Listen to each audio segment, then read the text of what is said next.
روایت اس طرح سے مروی ہے کہ ایک مکاتب غلام نے ان کے پاس آیا اور عرض کیا. ایک غلام جس نے مکاتب بولے تو یہ وہ غلام تھا جس نے اپنے مالک سے ایک کانٹریکٹ بنا لیا تھا کہ اگر میں آپ کو اتنے، میری کیا قیمت لگاتے ہو آپ؟ تو مالک بولتا ہے سمجھ لیجیے تیری قیمت ہے 50 دینار. تو وہ کہتا تھا اگر 50 دینار میں ہی لا کے دے دوں آپ کو کما کے الگ سے تو آپ مجھے آزاد کر دو گے؟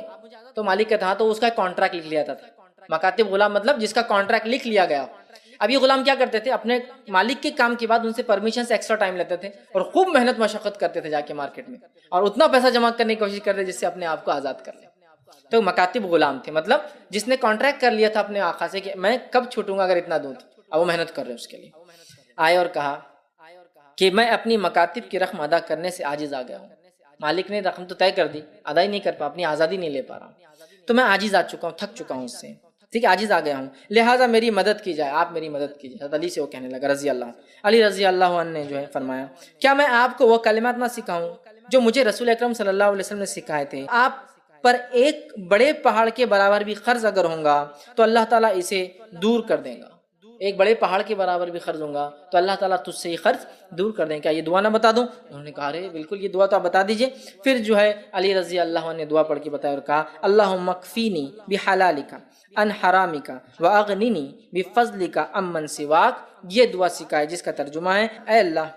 اپنے حلال رزق سے میری تمام ضرورتیں پوری کر دیجئے اور مجھے حرام سے بچا لیجئے، اور اپنے فضل سے مجھے اپنی ذات کے سوا ہر ایک سے بے نیاز کر دیجئے. بس اللہ میں تیرا محتاج رہوں اور دنیا میں کسی کا نہ رہو، مجھے بے نیاز کر دیجئے. تو اگر ایک پہاڑ کے وزن کے برابر بھی قرض ہوں گا نا آپ پر تو اتار دیں گا اللہ تعالیٰ. وہ غلام خوشی خوشی جو ہے چلے گئے. مطلب آئے تھے مدد مانگنے لیکن اب سمجھ کے چلے گئے. کوشش وہ کر رہے تھے، ہاں پھر میں کہہ رہا ہوں کوشش وہ کر رہے تھے اور دعا ساتھ میں آئی ہے. میں اس لیے کہہ رہا ہوں کہ بس دعا میں لگ جائیں گے اور کوششیں چھوڑ دیں گے ہم لوگ. دونوں پرندے اپنے گھونسلوں سے نکلتے ہیں، خالی پیٹ تو بھر پیٹ واپس آتے ہیں، خالی بیٹھے نہیں رہتے، توکل کر کے نکلتے ہیں. یہاں بھی وہی ہے، کیا ہے کہ وہ کوشش کر رہے تھے لیکن نہیں ہوگا، کہا دعا بھی تو کرو، خالی کوشش ہی نہیں، دعا بھی شامل ہونا چاہیے. تو یہ دعا اگر پہاڑ برابر بھی ہوں گا تو ہو جائیں گے. اسی طرح جو ہے روایت ہے ایک دن نبی اکرم صلی اللہ علیہ وسلم مسجد نبوی میں جو بیٹھے ہوئے تھے، وہاں پر جو ابو امامہ ایک انصاری صحابی آئے اور فرمایا اور کہا، آپ صلی اللہ علیہ وسلم کو جب دیکھا تو کہا ابو امامہ کیا بات ہے، مطلب وہ آئے اور بیٹھے ہوئے تھے، کیا بات ہے میں تم کو نماز کے وقتوں کے علاوہ بھی جو ہے مسجد میں بیٹھا ہوا دیکھ رہا ہوں، مطلب تو نماز کے علاوہ بھی بہت دیر بیٹھے ہو، کیا بات ہے؟ تو ابو امامہ رضی اللہ عنہ نے فرمایا اور کہا اے اللہ کے رسول صلی اللہ علیہ وسلم مجھے غموں نے گھیر رکھا ہے اور جو ہے قرضوں کے بوجھ تلے دبا جا رہا ہوں، بہت غم ہے اور قرضوں کے بوجھ تلے دبا جا رہا ہوں، بہت پریشان ہوں. ایک تو غم، دوسرے قرض کا بوجھ، دونوں مجھے پریشان کر رہے ہیں، اس لیے میں مسجد میں ایکسٹرا بیٹھا ہوا رہ رہا ہوں. ٹھیک ہے. نبی اکرم صلی اللہ علیہ وسلم نے فرمایا کہا کیا میں آپ کو ایک کلام نہ سکھاؤں کہ جب آپ اسے پڑھیں تو اللہ عز و جل آپ کی غم دور کر دے گا اور آپ کا قرض اتار دے گا؟ کیا میں تمہیں ایسے کچھ کلمات سکھاؤں جس سے تمہارا غم بھی دور اور قرض بھی ادا ہو جائیں گے؟ ٹھیک ہے. تو انہوں نے کہا اللہ کے رسول صلی اللہ علیہ وسلم بالکل ضرور بتائیں. اور پھر نبی اکرم صلی اللہ علیہ وسلم نے یہ دعا جو ہے ان کو سکھائی. ٹھیک ہے. اور وہ بڑی دعا ہے جس کا ترجمہ اس طرح سے ہے اللہ میں غم و حزن سے تیری پناہ مانگتا ہوں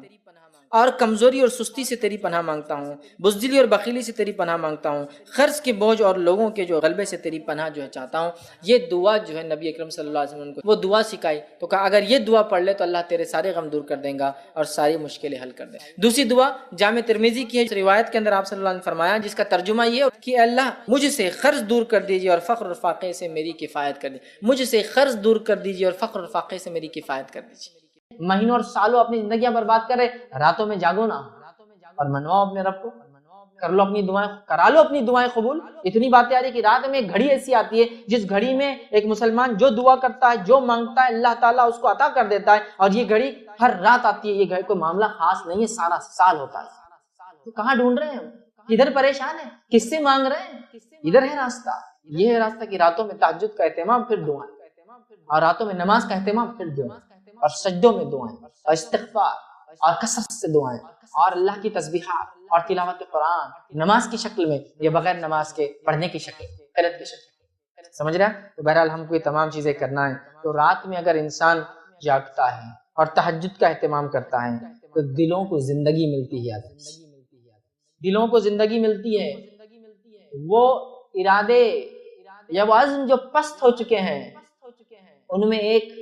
نئی زندگی آتی ہے. آپ نے سب کچھ کر لیا دنیاوی اعتبار سے، آپ تھک گئے ہیں،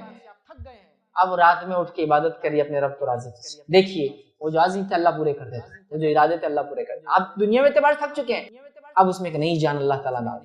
تو راتوں میں اٹھنے سے زندگی ملتی ہے انسان، وہ عزم جو ختم ہو چکی ہے، پستہ ہو چکی ہے، اس میں نئی توانائی اور نئی جوش اور جان آتی ہے۔ اسی طرح ہم دیکھتے ہیں اللہ تعالیٰ کا قرب حاصل، ٹھیک، اسی طرح ہم دیکھتے ہیں گناہوں سے رات میں اٹھنا انسان کو روکتا ہے، معلوم۔ اسی طرح ہم دیکھتے ہیں یہ گناہوں کا کفارہ بھی بنتا ہے،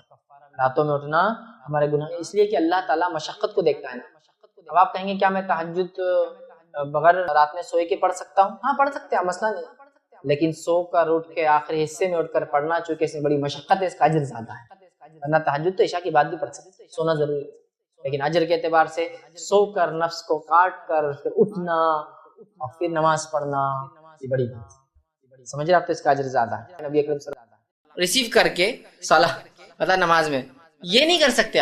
آپ کٹ کر سکتے ہیں اور پھر رکھ لیجیے، آپ کٹ کرنے میں کٹ کرنا بھی اور بند کرنا دونوں جو بھی ہو سکتا ہے آپ نے کیا، اور آپ کا سب کو آئیڈیا ہوتا ہے اپنے موبائل فون بند کیسا ہوتا ہے، نکالا اور ڈال دیا، یہ کیا جا سکتا ہے۔ پوری لوگوں کی نماز خراب کرنے سے اچھا یہ عمل ہے۔ ہاں بس یہ مسئلے کا علم نہیں ہوتا، یہ مسئلے کا علم نہیں۔ اب ہوتا کیا ہے، نماز میں گری ہوئی ٹوپی برابر اٹھا کے پہنتا ہوں لیکن موبائل نہیں کٹ کرتا، نہیں غلط عمل، پھر گری ہوئی ٹوپی اٹھانا کہاں سے ثابت ہے؟ کئی بار گر رہی، ہر بار اٹھتے وقت پہن رہا ہوں، پھر چھوڑ دینا اس کو بھی، جب آپ موبائل کو نہیں بند کر سکتے ٹوپی بھی نہیں اٹھانا چاہیے۔ تو کیا ہوتا ہے، ہم کو علم نہیں مسئلے کا اور لوگ بولتے بھی نہیں۔ دیکھیے موبائل اگر بچ جائے تو نکال کر بند کرنا درست ہے، آپ لوگ بند کر لیا کیجئے، تو کتنے لوگوں کو علم ہو جائیں گا نا؟ نہیں، یہ تو نہیں بولیں گے۔ جو علمی مسئلہ یہ ہے کہ بعد میں یا پہلے بول دیا جائے موبائل بچ بھی جائے تو بند کر لیجئے، نماز سے پہلے ویسے احتیاطاً بند کر لینا چاہیے۔ انسان ہے لیکن غفلت ہوگی، اس کو لگا بند کیا لیکن اس نے بند نہیں کیا تھا۔ کسی کا لے کے آیا گھر میں کوئی بیمار ہے، کسی نے کہا ہینڈ سیٹ رکھو بھائی تمہارے پاس بیمار ہے تمہارے گھر میں کال کی ضرورت، اس کو استعمال کرنا آتا نہیں بیچارے کو، بچ گیا، تو ایٹ لیسٹ یہ تو معلوم ہو کٹ کر سکتا ہے، تو یہ کرنا چاہیے نماز میں، اس لیے کہ اس سے انشاءاللہ نماز میں کوئی فرق نہیں آتا۔ اسی طرح جو ہے نماز میں بات چیت کرنا،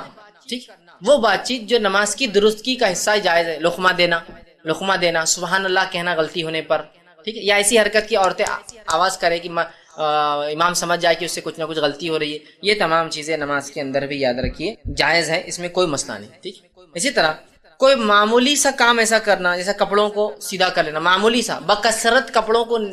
سمیٹنا منع ہے، یہ تو معمولی سا کام جو ضروری بھی ہے کپڑے کے تعلق سے وہ کرنے میں کوئی حرج نہیں، یہ سب کر سکتے ہیں۔ ایک بٹن سے دوسرا بٹن مل گیا، جب آپ اٹھے پورا شرٹ ہی اڑ جا رہا ہے اوپر، ہوتا ہے نا کبھی، تو خالی آپ نے معمولی سا کھینچ لیا اس کو نیچے، یہ ہو سکتا ہے، لیکن یہ نہیں کہ آپ نے چھوٹا شرٹ پہن کے پورا ٹائم کھینچ رہا ہے، وہ میں نے بس تفصیلات لے لی۔ معمولی سی کوئی حرکت آپ کر سکتے ہیں جو نماز کو صحیح کرنے کے لیے۔ اسی طرح کھانسی کا آ جانا جو کہ اس کے بغیر چارہ نہیں ہوتا انسان، چھینک کا آ جانا جو کہ اس کے بغیر چارہ نہیں ہوتا ہے، اسی طرح جمائی کا آنا اور اس کو آپ کا روک رہا ہے، اس لیے کہ آپ نے حدیث فرمایا جمائی کو روکو، اسے لینا نہیں چاہیے، ٹھیک، یہ کرنا۔ لیکن کھانسی آنے پر، ٹھیک ہے، آپ کوشش کریں کہ اس کو روکے، لیکن جو مجبوری ہیں وہ تو ہوں گے۔ ہمارے پاس ہوتا ہے کہ نماز کے حالات میں اگر چھینک آ رہی ہے تو اس کو ایسا تو بھی روکتا ہو نماز کے تھر تھر کانپتے ہیں، کیونکہ چھینک مشکل ہوتی ہے، اور جمائی جو نہیں لینا ہے وہ نمازوں میں چالو ہے، کنٹینیو نمازوں میں جمائی جو لینا ہے اس کو روکتا ہے، جو نہیں کرنا ہے وہ شروع ہے نماز میں۔ جمائی لینے سے آپ صلی اللہ علیہ وسلم نے منع کیا، اس لیے کہ آپ نے فرمایا جب ایک مومن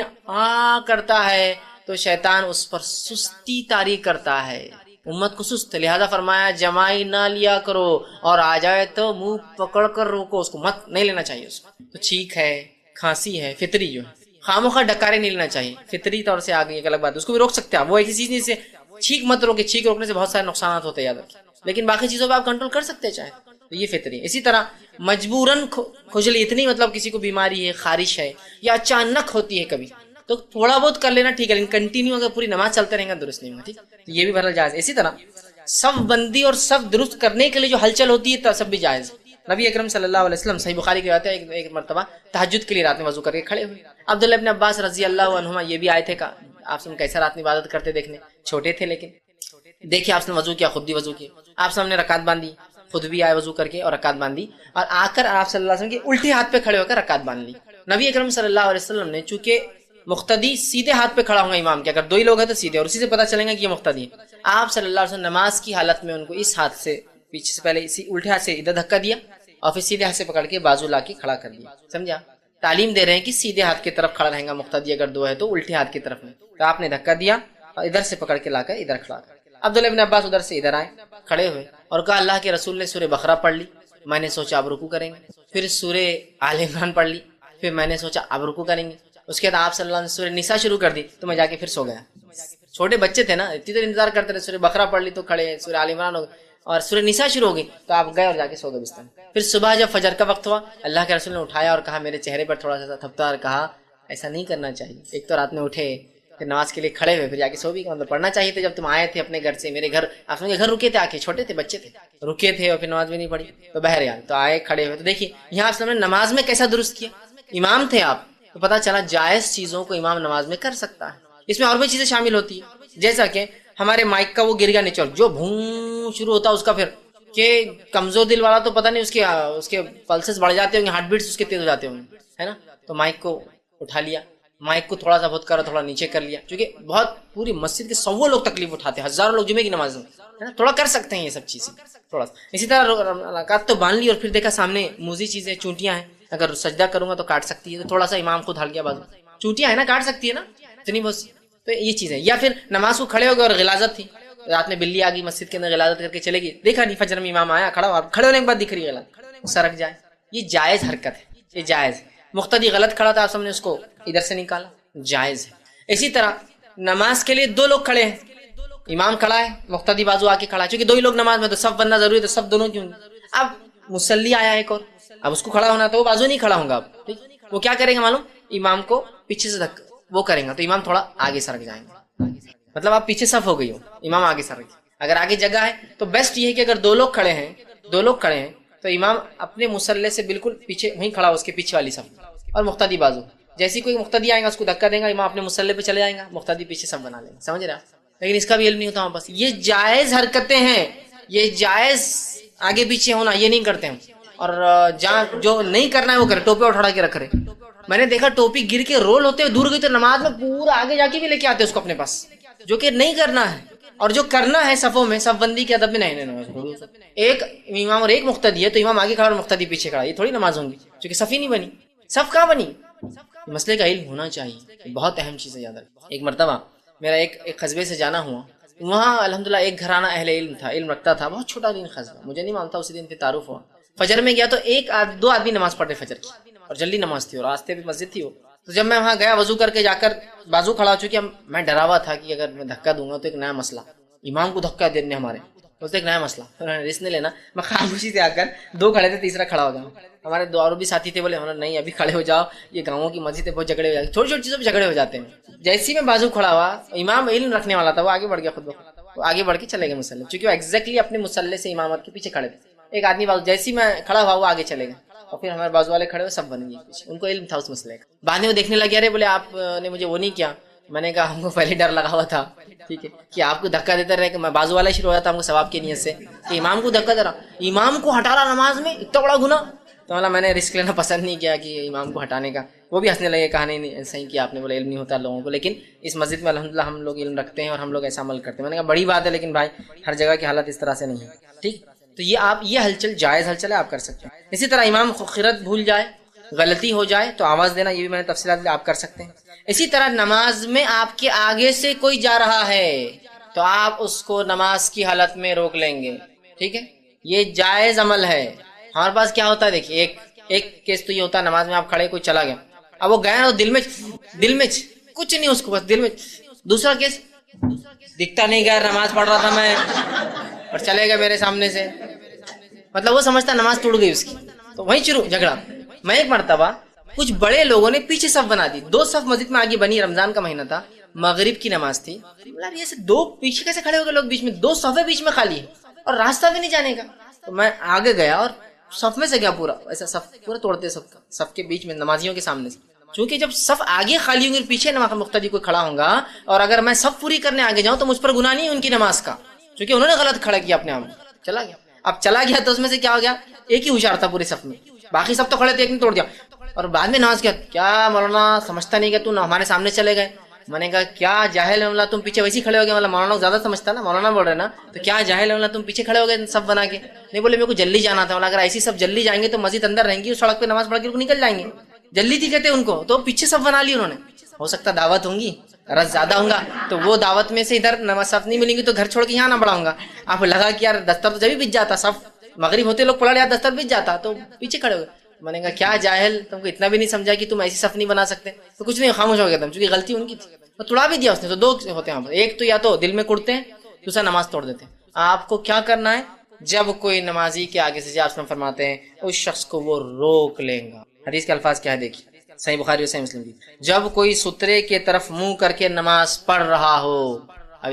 امام کے آگے جو ہے وہ اس کا سترہ ہو جاتا ہے, لیکن اگر میں اکیلا پڑھ رہا ہوں تو میرے آگے کوئی چیز ہے تو وہ میرا سترہ ہے, اور کوئی اس کے آگے سے گزرنا چاہے, مطلب وہ سترے کی لمٹ کے اندر سے, سجدہ گاہ کے اندر سے, تو آپ فرماتے آگے سے گزرنا چاہے تو اسے روک دے. اگر وہ رکنے سے انکار کرے تو لڑے. حدیث کے الفاظ آپ نے فرمایا لڑائی کرے, اس لیے کہ وہ شیطان ہے جو نمازی کے سامنے سے جا رہا ہے. جائز لڑائی ہے, کر سکتے ہیں آپ کہ روک لے, روک دینا ہے. نہ رکے تو دھکا دے,